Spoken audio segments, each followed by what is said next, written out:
Hello मेरे भारतीय साथियों, स्वागत है आपका करंट न्यूज़ 24 में। तो दोस्तों, यूएसए, ब्रिटेन, फ्रांस और जितने भी यूरोपियन देश हैं उन्होंने एक ट्रैवलिंग अलर्ट जारी कर दिया है इजराइल के लिए। उन्होंने कहा है कि अगर आप इजराइल में हैं तो प्लीज़ इजराइल से जल्दी बाहर निकलिए, कि हो सकता है इजराइल पे एक बहुत बड़ा अटैक होने वाला हो और हो सकता है इजराइल के अंदर ही एक बहुत बड़ी वॉर चालू हो जाए। और ये सिर्फ यूएसए, ब्रिटेन, फ्रांस या यूरोपियन देशों ने नहीं, भारत ने भी करी है ये ट्रैवल एडवाइजरी जारी।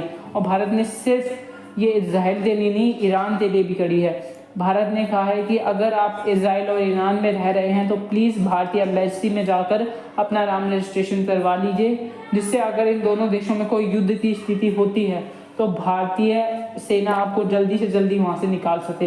तो दोस्तों, ये क्यों कहा है भारतीय सरकार ने, चलिए इस पर बात करते हैं। आपको पता होगा थोड़े दिनों पहले इजराइल ने इस सीरिया के अंदर ईरान की एक एम्बेसी पे हमला कर दिया था, जिसके अंदर ईरान के बहुत से लोग थे और ईरान के बहुत से बड़े ऑफिसर्स थे, जिसकी वजह से उनकी मौत हो गई। और ईरान ने उस टाइम कहा था कि जो इजराइल ने किया इसका बदला ईरान लेगा, और लोग देख रहे थे ये एक हफ्ता हो गया ईरान ने कोई बदला बदला नहीं लिया है अभी तक इजराइल से, ना कोई बॉम्बिंग की है। उसका रीज़न दोस्तों ये था कि बहुत ईद का त्यौहार चल रहा था, रमज़ान चल रहे थे, और इस रमज़ान के बीच में कोई भी मुस्लिम देश लड़ाई में इतना नहीं कूदना चाहता।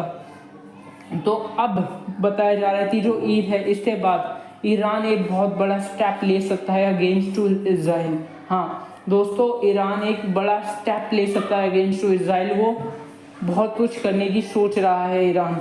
हाँ, और अगर ईरान इजराइल पे हमला करता है तो इससे तो ऑयल है, जो क्रूड ऑयल, उससे दाम भी मैनिपुलेट होंगे, क्योंकि इससे पहले भी अनऑफिशियल तरीके से और अननेचुरल तरीके से सऊदी अरेबिया ने क्रूड ऑयल के जो प्राइस है वो मैनिपुलेट करके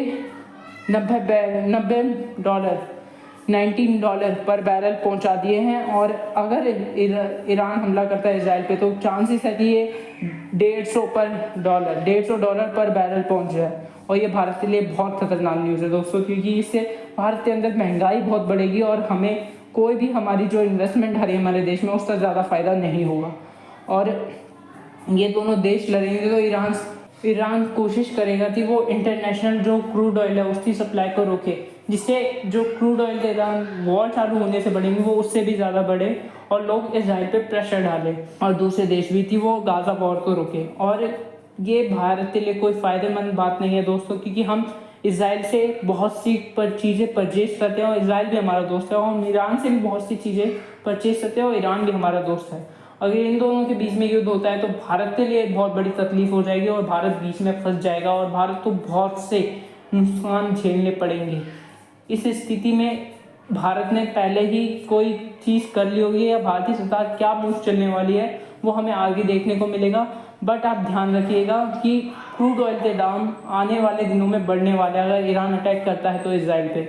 हाँ दोस्तों, और इसके अलावा भी जो कतर और कुवैत है उन्होंने यूएसए को कह दिया है कि उनके देश में जो मिलिट्री अड्डा है यूएसए का वो यूज़ ना करे यूएस ईरान पे हमला करने के लिए, क्योंकि उन दोनों देशों को भी डर है कि अगर उनके यहाँ से हमला हो तो ईरान उन्हें भी नहीं छोड़ने वाला, क्योंकि ईरान मूड में नहीं है कि वो किसी को बख्शे। दोस्तों, क्यों यूएसए और बाकी जो यूरोपियन देश है उनकी एजेंसी और भारतीय एजेंसी कह रही है कि हाँ अलर्ट जारी कर रही है, क्योंकि ईरान कुछ बड़ा स्टेप लेने वाला है। इस टॉपिक से रिलेटेड आगे कोई खबर आती है तो मैं चैनल पे वीडियो डाल के बता दूंगा। प्लीज़ आप चैनल को सब्सक्राइब करते रख लीजिएगा। जय हिंद।